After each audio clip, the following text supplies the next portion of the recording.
Quedamos que es Mateo 6, verso 1. Solamente vamos a leer un solo versículo y probablemente en el camino o en el principio vayamos a pensar y qué tiene que ver ese versículo con lo que estás hablando. Pero vamos a ver en el camino, en la mitad del camino nos vamos a ir dando cuenta que tiene mucho que ver con el tema que vamos a exponer. Mateo 6, 1, solamente un solo versículo. Y probablemente alcancemos a leerlo el versículo 2 más adelante del mismo capítulo, pero solamente vamos a enfocarnos en Mateo 6, 1. Leemos en nombre del Padre y de la comunión del Espíritu Santo. Guardaos de hacer vuestra justicia delante de los hombres, para ser vistos de ellos. De otra manera no tendréis recompensa de vuestro Padre que está en los cielos. Vamos a meditar ahora un momentito. Meditemos en ese texto.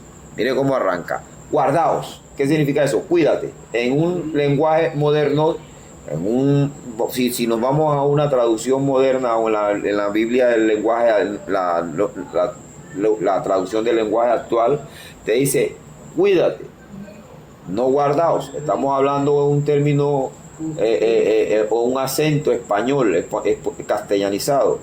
Pero si la traemos a nuestro español latino, entonces tendríamos que entenderlo como cuídate. ¿Que se cuida quién? Nosotros. Cuida, que nosotros nos cuidemos, no que Dios nos va a cuidar.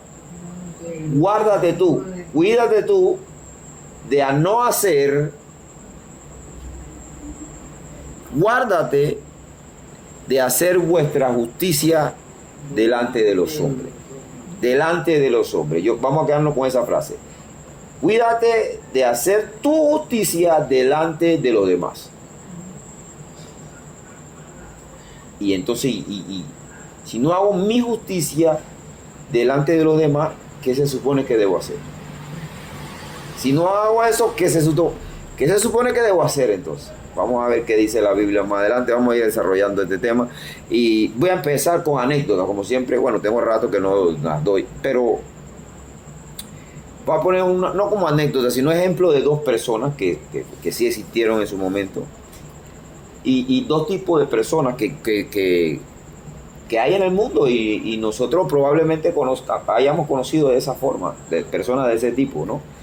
Y se trata de una de esas personas, es que una de ellas no cree en Dios. O sea, no cree en Dios, no cree en cristianismo, pero es una persona muy moral. Una persona extremadamente moral, que desde muy pequeño le enseñaron buenos valores, le enseñaron a hacer lo correcto, le enseñaron a que palabras obscenas no forma parte de nuestro vocabulario, le enseñaron a que no debe de tomar las cosas que no son de él, le enseñaron a que sencillamente pues no le hagan daño a nadie y que se guarde de hacer lo correcto, pero no cree en Dios, ¿verdad? Pero por otro lado está una hermana, una señora que le gustaba el chisme. Una hermana, una señora, le gustaba el chisme, pero chisme parejo, ese era un noticiero en el barrio, ¿verdad? Y la señora pues le presentaron a Cristo y se metió a la iglesia. Pero la señora en la iglesia llegó y no dejó el chisme. Que en el medio de la iglesia ella decía, pero ay, mira a la hermana esto y mira a la hermana lo otro, y comenzaba a criticar y comenzaba a chismear a todo el mundo, al punto de que ya la gente en la iglesia estaba incómoda con la señora. Y mucha gente ya incómoda se le acercó al pastor en la iglesia y le dice al pastor, mire, la hermana tal esta que está causando incomodidad en medio de la congregación y después que chismea mucho, y la verdad que está muy incómodo con la hermana. Y el pastor, bueno, la llama a la oficina, habla con la señora y le dice, mira hermana, hay una incomodidad porque usted está diciendo de esto y esto y esto y esto y esto. Y la gente ya está incómoda en la congregación. La hermana, habló el pastor con la hermana se fue avergonzada. Llegó el siguiente culto y la hermana con el pico cerrado. Pasaron 3 cultos y la hermana con el pico cerrado. 6 semanas y la hermana con el pico cerrado. 6 meses y la hermana no decía una palabra. Hasta que una vez alguien se le acercó y le preguntó a la hermana, ¿qué fue lo que le pasó a usted que ya no dice nada? No chismea. La hermana cambió, ¿verdad? Cambió. Pero aparentemente la hermana cambió, ¿cierto? Porque ya dejó de hacer lo que hacía. Antes chismeaba, ahora no chismea. Hay un aparente cambio. Pero resulta que la hermana por dentro se está envenenando porque quiere sacar los chismes. Pero hay una razón por la que ella ya no chismea. ¿Cuál es la razón? No fue porque el pastor la llamó y le llamó la atención, sino porque cuando ella salió de la oficina del pastor, con cara de vergüenza y la cara agachada, dijo, qué vergüenza, yo no puedo permitirme que a mí me vuelvan a llamar la atención por estar de chismosa. Ahora yo le voy a preguntar a usted, no me responda, ¿cuál fue la razón verdadera del cambio de la señora?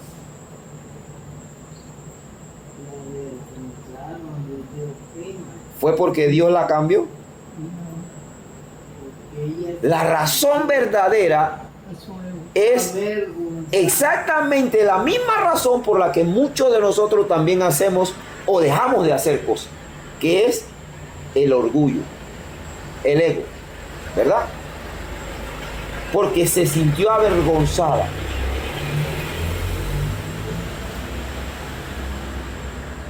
Quiero empezar también con otra pequeña anécdota. No una anécdota, pero sí es como una ilustración. Imagínense que llega, no sé, un amigo suyo, una amiga suya, le dice, mi hermano, te voy a invitar mañana con los gastos pagos ahí a ver ballet. ¿A ver qué? Ballet. ¿Sabe qué ballet? El baile de la cuestión. No. Bueno, eso. Y usted, por no hacerle el desaire a su amistad, le dice, bueno, dale pues. Pero realmente a usted no le interesa el ballet porque a usted no le gusta. ¿Verdad? Pero usted va. ¿Por qué? ¿Cuál fue la razón? Por no hacerle el desaire a la persona, a su amigo. Usted está en el ballet, pero a usted no le interesa el ballet. Usted está en el ballet, viendo el ballet, e incluso puede hasta mover los piececitos cuando la canción. Pero a usted no le interesa, no le gusta el ballet. Quédense con esos ejemplos que le estoy dando en las anécdotas esas. Voy a empezar con una sola pregunta. Mire la pregunta que le voy a hacer. Es para que la mediten. ¿Puede alguien que no conoce a Dios vivir en santidad? No la responda. Medítela. No se dispare a responder. Medítela. ¿Puede alguien que no conoce a Dios, un no creyente, vivir en santidad? Yo le voy a dar la respuesta. La respuesta es, depende. ¿Cómo así, hermano? ¿Cómo que depende? ¿Es imposible? No, espérate. Espérate. ¿Por qué depende? Va a depender de la definición que cada persona tenga de santidad. Porque si yo le preguntara a usted, ¿qué es la santidad? Cada uno me va a decir, mire, la santidad es hacer la voluntad de Dios, ¿verdad? Uno me dice eso, hacer la voluntad de Dios. O someter mi voluntad a la voluntad de Dios, o lo que yo quiero a lo que Dios quiere. Eso es hacer la santidad ahí. ¿No? ¿Qué es la santidad? No mirar cosas que no tengo que mirar, pues. Buenas noches. Si yo le pregunto, yo le hago esa pregunta, probablemente todas estas respuestas que le estoy dando son las respuestas que me dieran. No, santidad es no mirar lo que no tengo que mirar, ¿verdad? O no tener pensamiento que no debo. Esa es santidad. Otro me puede decir, la santidad es cumplir con los mandamientos de Dios, con lo que Dios dice, ¿verdad? O quizá como la hermana chismosa, dejar de hacer cosas que antes hacía, o decir malas palabras que antes decía de 10 palabras 7 eran malas, ahora ya no digo ni una. Eso es santidad, podríamos decirlo. Pero voy a estar dando ejemplos porque no voy a dar hay más ejemplos, pero otros la relacionan con la santidad, con estar comprometido con el servicio a Dios en la iglesia. Porque como yo sirvo a Dios, si tú no, yo soy santo. Eso, alguna de esas cosas de santidad.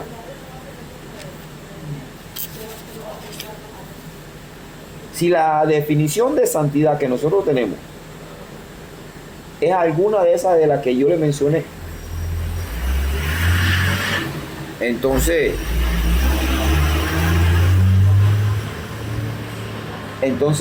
sí, un no creyente podría estar en santidad. ¿Cómo así? Explícalo.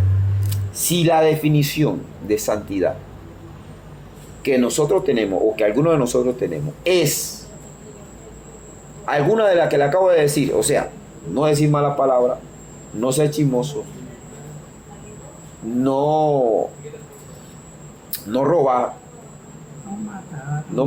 si esa sería la definición de santidad, entonces los fariseos serían los más santos y Jesús no lo hubiese confrontado. Si la definición de santidad si vivir en santidad, o la definición de santidad es esa de las cosas que mencioné, entonces Jesucristo hubiese exaltado a los fariseos en vez de reprenderlos, porque ellos hacían y vivían todo, guardaban la justicia de ellos delante de los hombres, se manifestaban ante los hombres como los santos. De hecho, ellos tenían toda su vestimenta relacionada a la santidad, y tenían una cinta que decía santidad a Jehová. Pero Jesús lo desenmascaró y le dijo sepulcros blanqueados.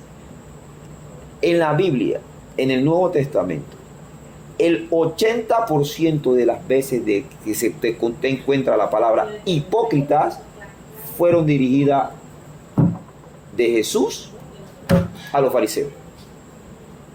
Pero ellos hacían todo lo que nosotros acabamos de mencionar aquí. No robaban, no decían malas palabras, no tenían dentro de lo que nosotros podíamos ver malos pensamientos, no miraban cosas que no tenían que mirar. Ellos, dentro de su concepto, sometían su voluntad a la voluntad de Dios. Asistían al templo, daban diezmo. Hacían todo lo que hoy día nosotros tuviésemos un fariseo aquí y le montamos un altar. Porque lo llamamos, lo vamos a poner como qué gran hombre de Dios.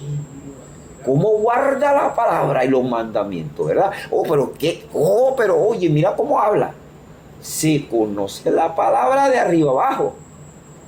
Pero Jesús le dijo a sus discípulos, hagan todo lo que ellos le dicen, mas no lo que ellos hacen.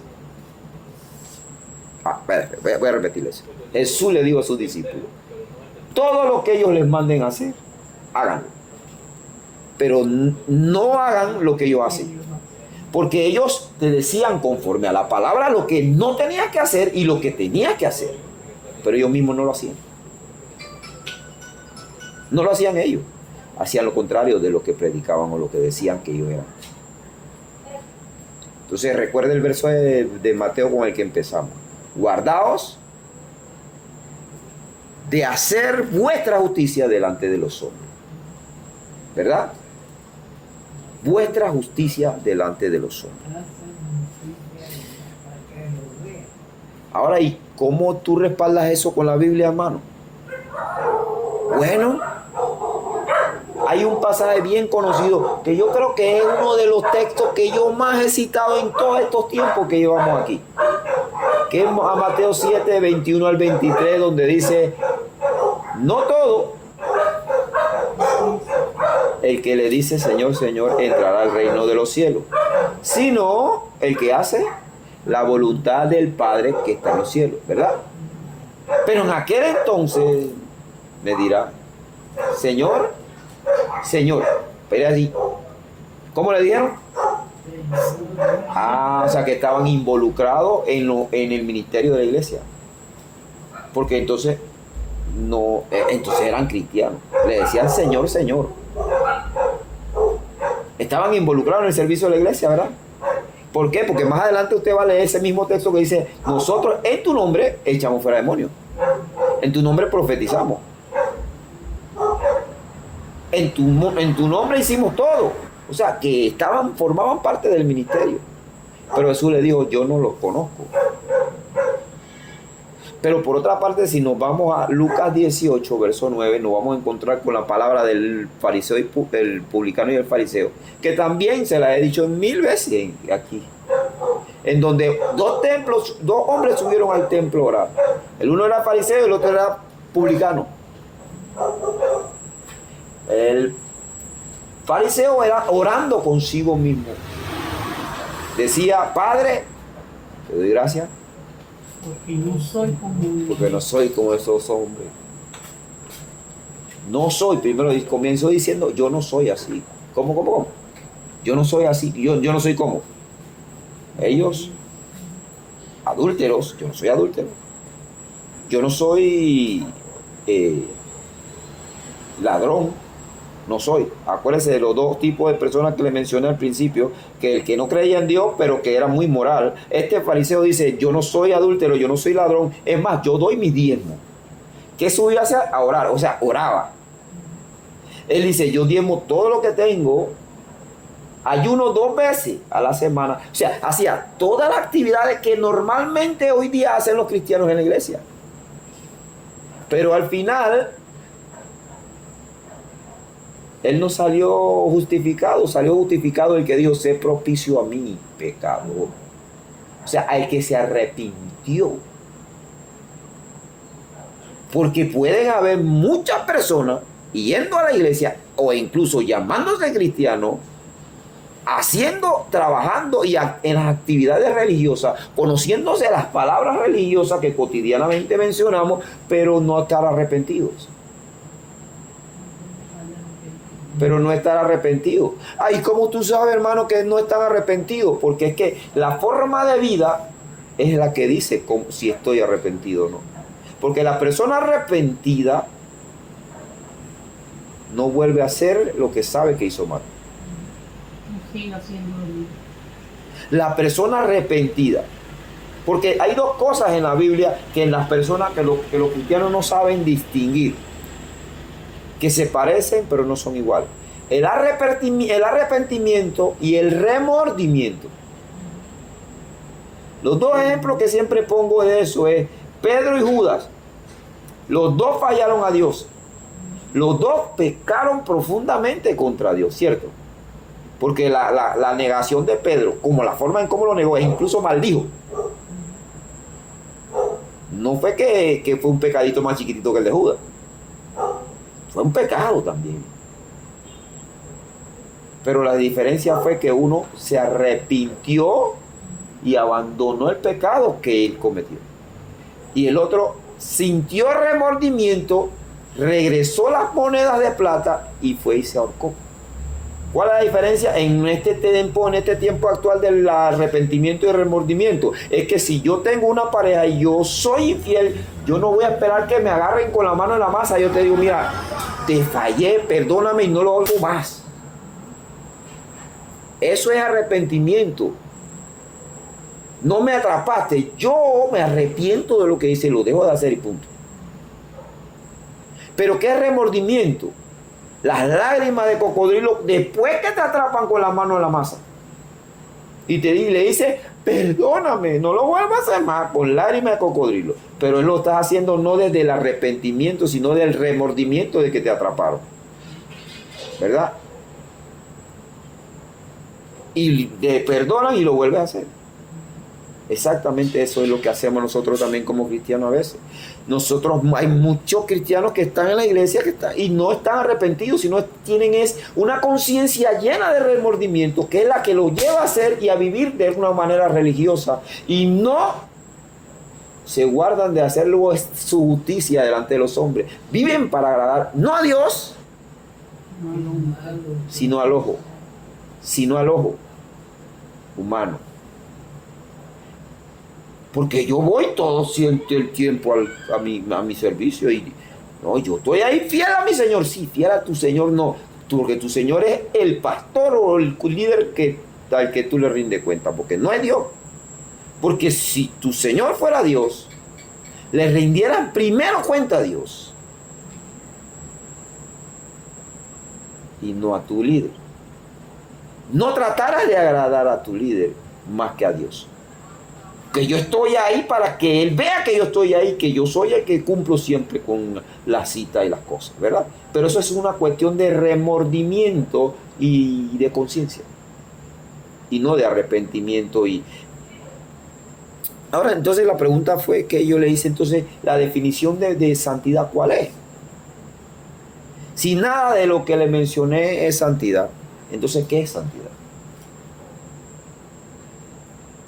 Porque evidentemente, conforme a los textos que le he citado de Mateo 7, 21 al 23 y de Lucas 18, del 9 en adelante, ahí encontramos que nada de lo que mencioné, no decir malas palabras, no pensar mal, no hacer y no hacer y no hacer, eso no es santidad. Entonces, si eso evidentemente dice la Biblia que no es santidad, entonces, ¿qué es la santidad? ¿Qué dice la Biblia que es santidad?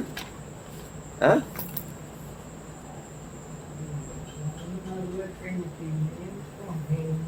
Vamos a ver. Mire, para no alargar mucho el tema y no cansarlo mucho con mucha palabra, lo voy a decir qué es la santidad.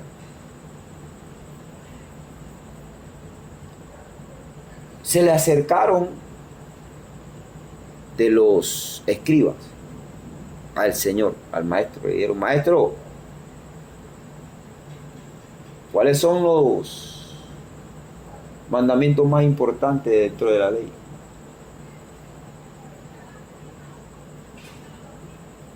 Y Jesús le respondió: ¿qué dice lo que está escrito? ¿Qué dice la Escritura?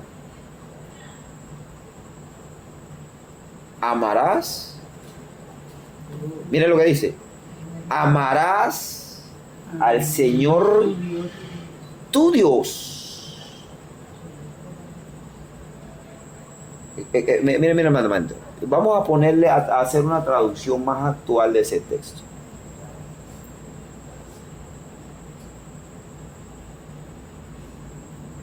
Lo más importante en el cristianismo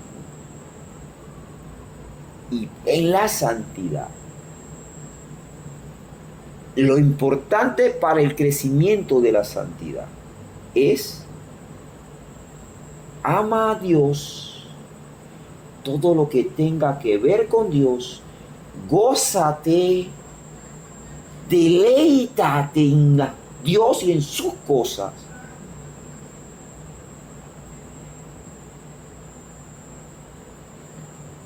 Desespérate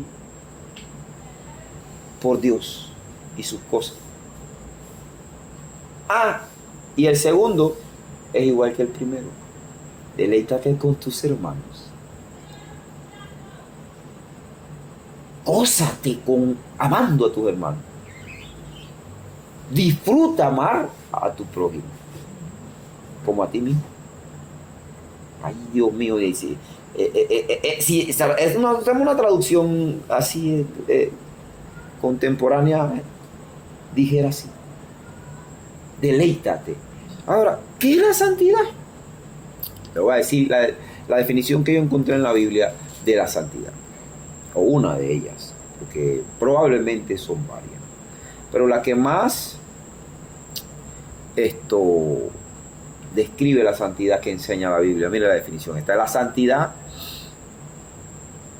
es el proceso que dura toda la vida, donde Dios va cambiando progresivamente los deseos más profundos de nuestro corazón. Voy a decírselo de nuevo. La santidad es el proceso de Dios, no el nuestro. Es el proceso de Dios que dura toda la vida, donde el Dios, no nosotros, Dios va cambiando progresivamente los deseos más profundos que hay en el corazón. ¿Qué significa eso? Se lo voy a ponerlo un ejemplo. Donde Dios va cambiando. O sea, ¿qué significa? Que la santidad es un proceso de vida, de toda la vida, desde que el primer día que usted le convierte a Cristo hasta el último día. Es un proceso que inicia a Dios en nuestras vidas. Ejemplo: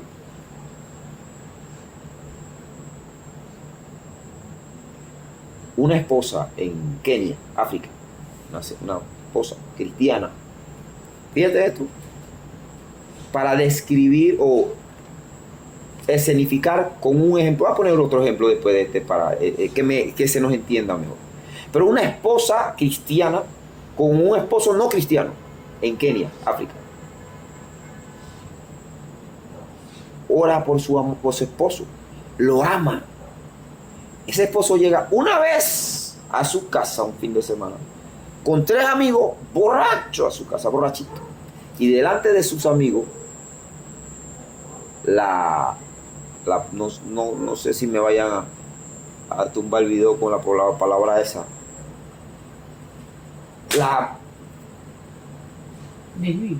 Sí. La obliga a hacer lo que ella no quiere hacer.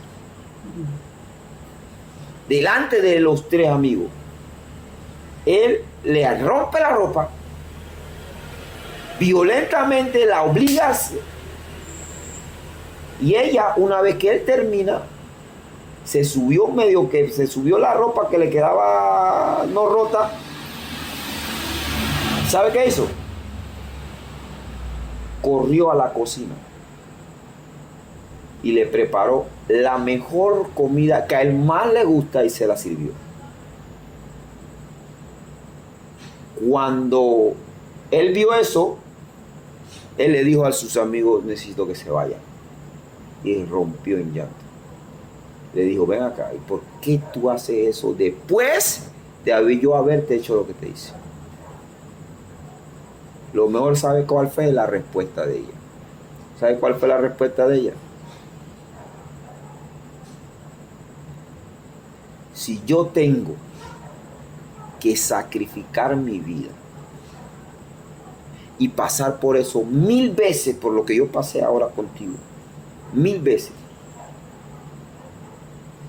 para que tú te entregues a Cristo, estoy dispuesta a hacerlo. Era imposible que ese hombre quebrantado no se entregara a Cristo. Se entregó a Cristo. Pero ella, obvio, que estaba pasando por un trago amargo por lo que él acaba de hacer. Pero ella disfrutó en amor a Dios y a su esposo. No se llenó de amargura. Ella lo utilizó como un medio para buscar la forma en que Dios lo transforme a Cristo. Se deleita en Dios ella. Imagínese nosotros. Solamente nos mueven una cosa que nosotros dejamos a Dios santo y yo dejo mi cosa. Y se va a armar la guerra peor que la que tiene Estados Unidos con Irán y Israel. ¿No? Porque me moviste, yo sé dónde lo dejé.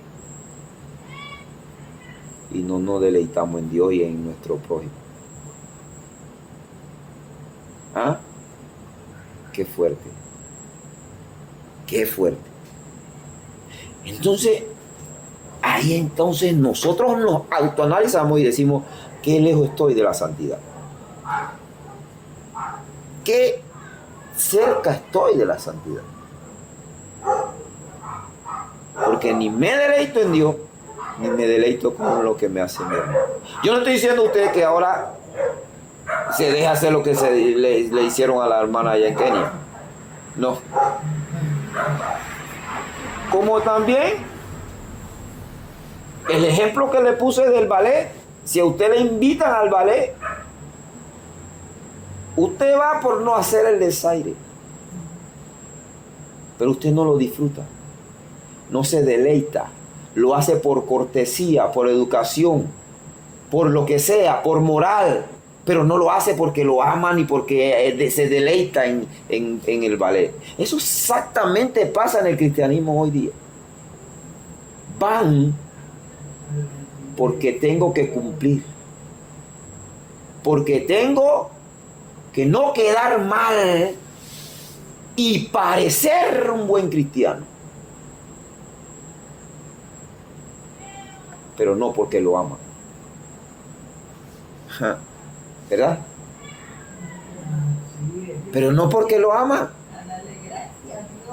No, a deleitarse no. A deleitarme con el Señor. Voy porque tengo que cumplir. Voy porque tengo que parecer cristiano. Hago esto porque yo necesito que vean que yo soy espiritual. Y al final de todo el discurso vanaglorioso que digo, gracias y gloria a Dios. Y parezco espiritual. Parezco un súper bendecido de Dios. Yo soy un favorito de Dios. ¿Verdad? Solo porque al final de todo el discurso que dije gloria a Dios.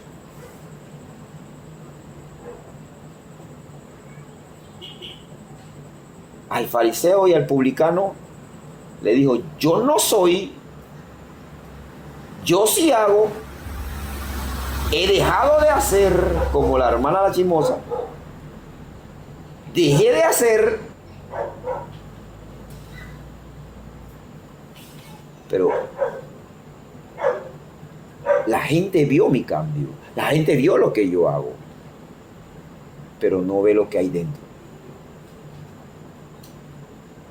No ve lo que hay dentro.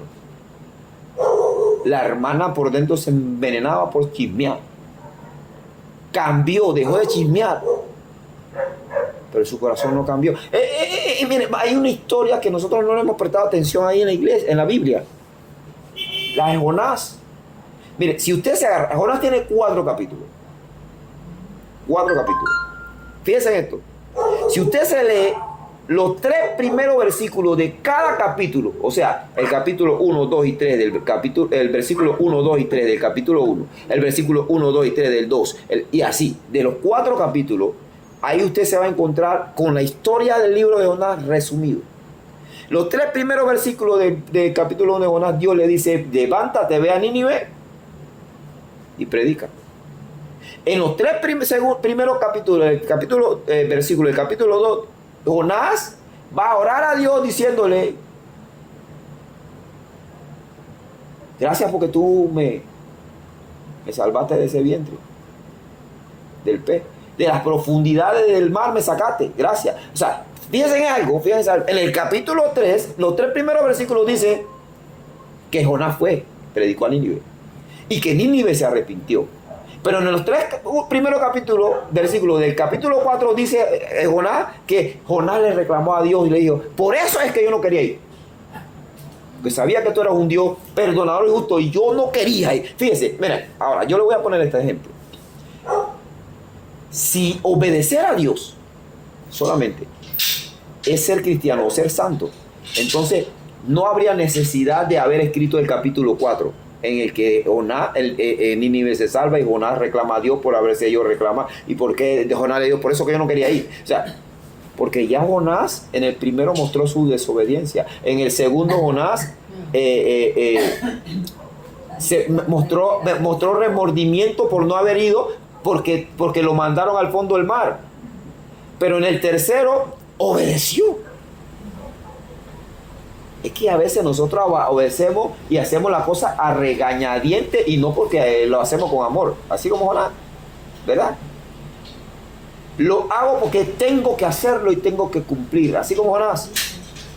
¿Por qué? Porque después, cuando hacemos lo que tenemos que hacer y pasa lo que nosotros no queríamos que pasáramos, le reclamamos a Dios y le decimos: ¿y por qué?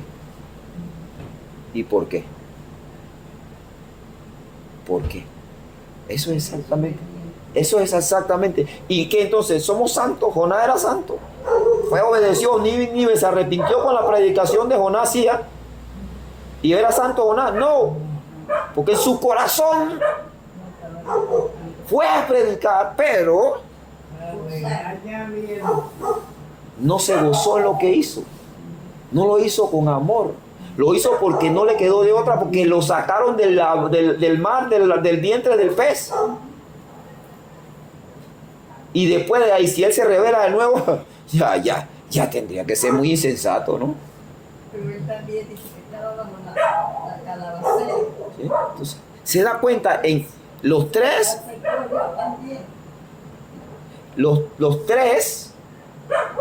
primeros versículos describen toda la historia de Jonás.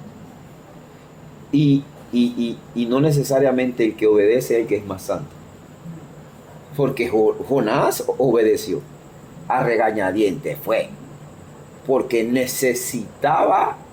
Las tres cosas demuestran que Jonás todo lo hizo pensando en él. Así exactamente como hacemos nosotros. Todo lo hacemos pensando en nosotros. Todo lo hacemos haciendo que todo gire en torno a nosotros. Y lo demás, Nínive, que se lo lleve el diablo. Aunque Dios quiera salvar a Nínive, no me importa. Es lo que quiero yo. Así como Jonás, ¿verdad? Es lo que quiero yo. No, pero es que Dios quiere que Nínive se salve. No me importa que se salve Nínive. Yo quiero hacer lo que a mí me gusta. Es como yo quiero. Es como a mí me gusta. Es como yo me sienta bien. No, pero que Nínive, no me importa Nínive ni Dios. Yo soy el que quiero. Es exactamente lo que hacemos nosotros los cristianos. Es exactamente lo mismo. Entonces nos damos cuenta que no necesitamos obedecer, entre comillas, para ser santo. Entonces, ¿se acuerdan la pregunta que le hice? Que si un cristiano o una persona no creyente podía ser santo. Se da cuenta que si la definición de santo de que usted tiene es que porque oro, porque ayuno, porque hago y porque dejo de hacer, o porque he cambiado cosas, soy santo, entonces si esa es su definición, entonces cualquier no creyente podría ser santo. Con una persona con que sea moral, con que no robe, no fume, no haga y deje de hacer, esa entonces santidad. No, la santidad no tiene nada que ver. Escucha, esto es lo que le digo. La santidad no tiene nada que ver con lo que uno hace.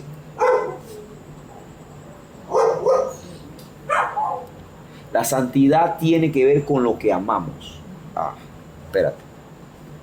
Se lo voy a repetir. La santidad no tiene que ver nada con lo que hacemos. Porque todo lo podemos hacer como Jonás. Obligado. O para cumplir. Como el fariseo con el publicano. Como los servidores de Mateo 7:21. Todo lo hacían en el orden eclesiástico. Pero nunca lo conocí. Pero no salió justificado ante Dios el publicano. Pero Jonás, aunque predicó y Nínive se salvó, todavía tenía en su corazón lejos de la santidad. Entonces, la santidad no tiene nada que ver con lo que hagamos o dejemos de hacer. La santidad tiene que ver con lo que amamos a Dios. Cuando usted ama a alguien, usted se deleita con eso. Se va a poner como, por ejemplo, ustedes acá presentes tienen un ejemplo más memorable. Cuando ustedes están con sus nietos, lo disfrutan, ¿verdad? ¿Por qué? Porque los ama.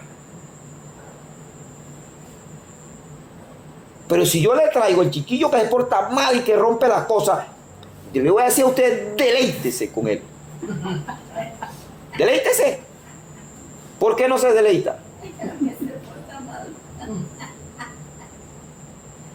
Pero aún portándose así, si nosotros nos portamos mal y Dios nos ama. Entonces se da cuenta que la definición está mal. Nosotros a veces lo definimos dependiendo de nuestros intereses. ¿Verdad? Entonces, ¿qué le quiero decir con esto? La santidad tiene que ver más que con lo que hacemos, es con lo que amamos.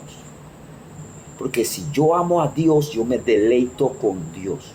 Yo me deleito obedeciendo las escrituras que debo leer todos los días y ponerlo en práctica por amor y no porque me conviene o porque necesito que me vean que yo soy cristiano o espiritual, sino porque me gozo en eso, me gusta, vivo diferente cuando estoy compartiendo de Dios, o cuando estoy escuchando un mensaje, o cuando estoy adorando, o cuando estoy lavando el plato, que no me gusta lavar la paila, pero la hago con amor, o sea, deleite.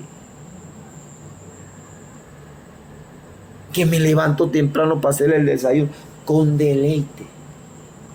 Porque tiene que ver con amor más que con lo que hacemos. Porque si fuese así, pregúntale entonces a Jesús, si a él le gustaba o él lo hubiese querido y preferido, bájase de la cruz. Si es posible, pasa de mí la copa. O sea, yo no quisiera también cargar esta cosa. Pero ¿sabe qué? Porque yo amo a mi Padre que me mandó y amo a todo este poco de ingrato, yo lo voy a hacer por amor. ¿Le gustaba? No. No cree que le va a gustar. ¿A quién le va a gustar que hace las cosas que lo maltraten, que le digan? Pero lo hizo ¿por qué? Por amor. Moisés fue a buscar las tablas al monte y cuando bajó encontró al pueblo que era una rumba, pero de esas carnavaleras, con un becerro de oro diciendo: este es el Dios que me sacó de Israel. Y viene Moisés con la tabla que Dios le había dado. ¿Qué hizo Moisés? Y rompió la tabla. Fue ante Dios: este es tu pueblo. Mira. ¿Qué gana tenía Moisés de subir nuevamente al monte a buscar la tabla? ¿Tenía ganas? ¿Pero por qué lo hizo? Porque amaba al pueblo. Porque amaba a su pueblo, ¿verdad? No porque él quería. Hay cosas que tenemos que hacer por amor. Y no porque nos gusta. Porque esa es la santidad. Tiene que ver con lo que amamos más que con lo que hacemos o lo que dejamos de hacer. Si no, pregúntale a la hermana chismosa si ella realmente cambió del corazón la santidad solamente dejó de chismear, pero todavía estaba ahí. ¿Eh? Aparentemente. O como, bueno, ya voy a terminar mejor. El tema es que la santidad es un proceso de Dios en nosotros, que no es de un día para otro. Día con día. Todos los días Dios, como el barro en la mano del alfarero, nos va dando forma. Pero cada día nosotros tenemos que, en las manos de Dios, ser mejor.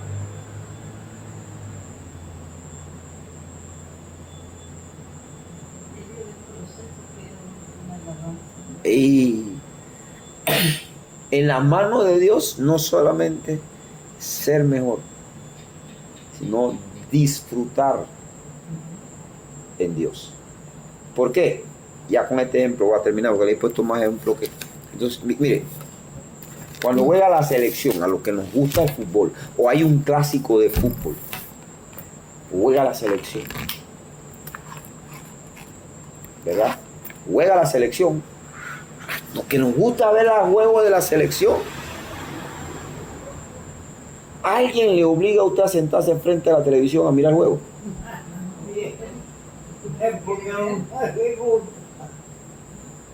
Usted está media hora como mínimo antes al frente del televisor con el control prendiendo el televisor, viendo para ver la alineación y la cosa, quién va a jugar, quién no va a jugar, que hablar y que, ¿verdad? O sea, usted está ahí, ¿por qué? Porque disfruta ver juego de fútbol de la selección, ¿verdad? A usted nadie le puso un revólver, siéntate a ver el televisor, a ver el juego. Usted se sienta porque lo disfruta. Un juego. Ese mismo deleite nosotros tenemos que sentir con Dios. Sin la obligación de parecer un buen cristiano, sino porque yo amo eso, hacer eso. Esa es la santidad bíblica. Jesús le dijo, ama a Dios. No le dijo obedece. No le dijo, ¿sabe qué? Trata de parecer un amante de Dios. Le dijo, ama a Dios. O sea, disfrútate, deleítate. Y no solamente a Dios, sino también, qué difícil es eso. Porque lo que nos vamos a encontrar es con lo que sí nos vamos a encontrar seguro es con prójimos que son bien difíciles de querer. Y que no colaboran para que uno lo pueda amar. Colaboran. Pero también hay que amarlo. Y disfrutarlo. Que es todavía peor. Entonces, vamos a cerrar así diciendo, no tiene nada que ver la santidad con lo que nosotros hacemos o dejamos de hacer. La santidad tiene que ver con lo que nosotros amamos. Nosotros nos sentamos a ver el juego de fútbol porque lo disfrutamos y porque lo amamos y no porque queremos cumplir. Nosotros debemos buscar a Dios, servirle, no por sobresalir ni parecer espirituales, sino porque realmente lo amamos.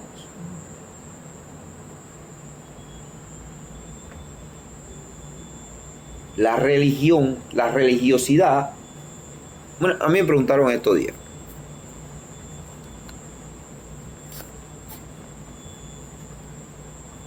Todas las religiones juntas podían tener algo en común.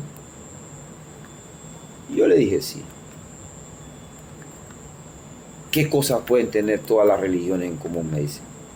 Bueno, todas las religiones tienen muchas cosas en común. Tienen cosas en común buenas y tienen cosas en común malas. ¿Cuáles? Bueno, ahí te va. Todas las religiones te enseñan a hacer lo bueno. Estamos hablando de que las religiones te van a enseñar a hacer lo bueno en su contexto cultural, en su cultura. Porque para una cultura lo que es bueno, para otra, esa otra cultura es malo. En su cultura, esa religión, la religión en su cultura es bueno.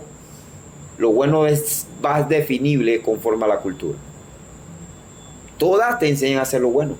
Si usted se va al catolicismo, le enseña a hacer supuestamente lo bueno. Si usted se va al testigo de Jehová, le enseña a hacer lo bueno. O sea, se va de diferentes religiones y le enseñan a hacer lo bueno, entre comillas.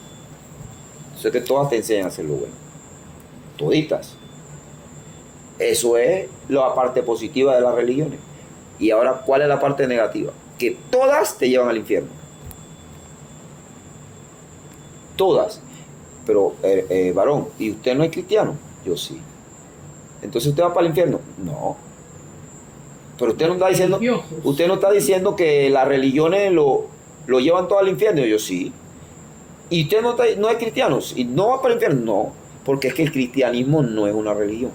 Espérate, el cristianismo bíblico no es una religión. El cristianismo que usted encuentra en la mayoría de templos, tanto católicos como evangélicos de hoy día, son religión. Porque todo lo han hecho de forma ortodoxa y lo han moldeado conforme han añadido a lo que ya Dios dijo que teníamos que vivir. Ellos le han añadido un montón de cosas que no aparecen ahí. Eso es ser una religiosidad. No uses, no hagas, deja de hacer, ponte esto. Eso es religiosidad. Te enseñan a ser religioso, no amar a Dios. En el templo que te enseñen a amar a Dios, ahí te está enseñando el cristianismo bíblico. El templo que te enseñen a obedecer a ciegas, ahí estás en medio de una secta religiosa. Obedece lo que dijo el pastor, el predicador y listo. Tú no preguntes. No, eso es una religión. Lo bíblico, Jesús no enseñó, no mandó a hacer nada más que a amar. Ya. Olvídese de todo lo demás. Ama a Dios, ama a tu prójimo. ¿Eso es religión? No, eso es un estilo de vida, una forma de vivir que instituyó Jesús. Y ese es el cristianismo. Eso es todo. Sencillo. El hombre lo ha dramatizado todo y lo ha... que lo pone las cargas, así como los fariseos le atan cargas pesadas a los hombros de los hombres. Pero ellos ni con un dedo quieren cargarlas, dice Jesús a los fariseos. Exactamente eso es lo que han hecho a la iglesia. Exactamente eso es lo que han hecho en la iglesia hoy día.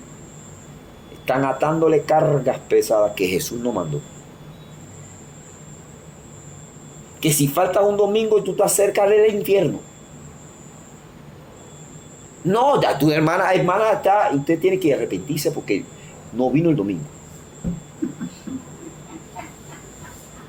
Que la falda está aquí, oiga, hermana, la falda tiene que estar aquí. Hermana, que los aretes no la van a dejar entrar al cielo. Hermana, ¿qué se hizo en el cabello? No, que me corté la punta. No, ya tú estás medio pie en el infierno. Que te lo teñí para el infierno. Para ver, hermana, no huele a sobaco mojado. No, entonces usted está en pecado, no puede ser perfume. O sea, es carga pesada. Carga. Que no tiene nada que ver con la santidad más que con la religión. Eso no lo instituyó Dios. Atan cargas pesadas a los hombros de los hombres que ellos ni con un dedo quieren llevar. Como uno me dijo a mí, hermano, estaba hablando yo con unas personas en estos días y me dice, hermano, pero mi papá es pastor y mi mamá es pastora. Una hermana me dice, y no quieren que yo me ponga pantalón, no quieren que use tacones. Y yo, sí, hermano, ¿y qué religión es esa? ¿Qué denominación? No, comenzamos a hablar. Le dije, mira, vamos a hacer algo. Dígale a su papá esto. Cuando le diga que no se ponga pantalón. Dígale, ¿sabe qué? Está bien, yo no me voy a poner pantalón. Yo me voy a poner lo que tú me digas que yo me ponga. Pero si me consigue una túnica para mí y una túnica para ti.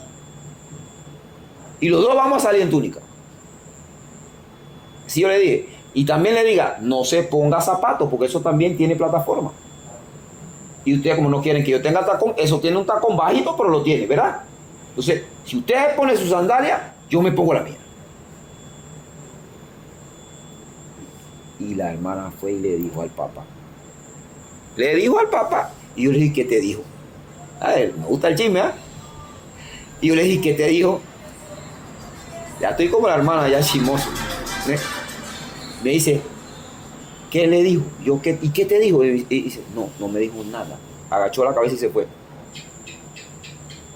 ¿Por qué? Porque, atas carga pesada a la gente, pero tú no lo haces. Ponte tu túnica y tu sandalia. Porque es que en los tiempos de Jesús no existían tacones, no existían zapatos. ¿Por qué tú crees que Jesús le decía a la gente, o recibían a las casas que se lavaban los pies dentro de la casa? Era una costumbre judía para lavarle los pies, porque estaban llenos de polvo de los caminos polvorientos. Porque tanto hombres como mujeres se vestían con túnicas, sí, tenían 3 diferencias la túnica de la mujer y del hombre, pero eran túnicas igual. ¿Por qué no se ponen túnica ustedes? ¿Por qué no salen en tacones por ahí?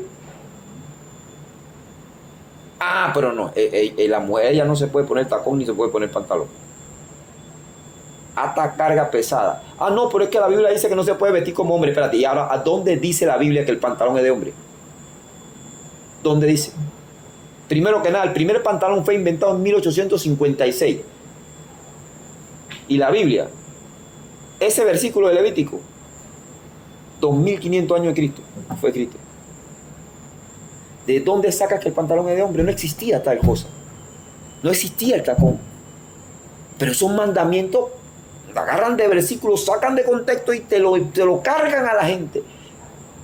Tienes que cumplirlo, si no te vas para el infierno. Bueno, entonces cumple el que está 3 más abajo, donde dice que tú tienes que, si tu hijo es contumaz y rebelde, tienes que sacarlo a la plaza y te lo tienen que apedrear. Ese no. Ese versículo no. Tienes que cumplir el del pantalón y el del diezmo, pero ese no. Ese no. Entonces se dan cuenta que son religiosidad que tengo que cumplir sí o sí para agradar a un líder, porque no es ni a y Dios. no a Dios.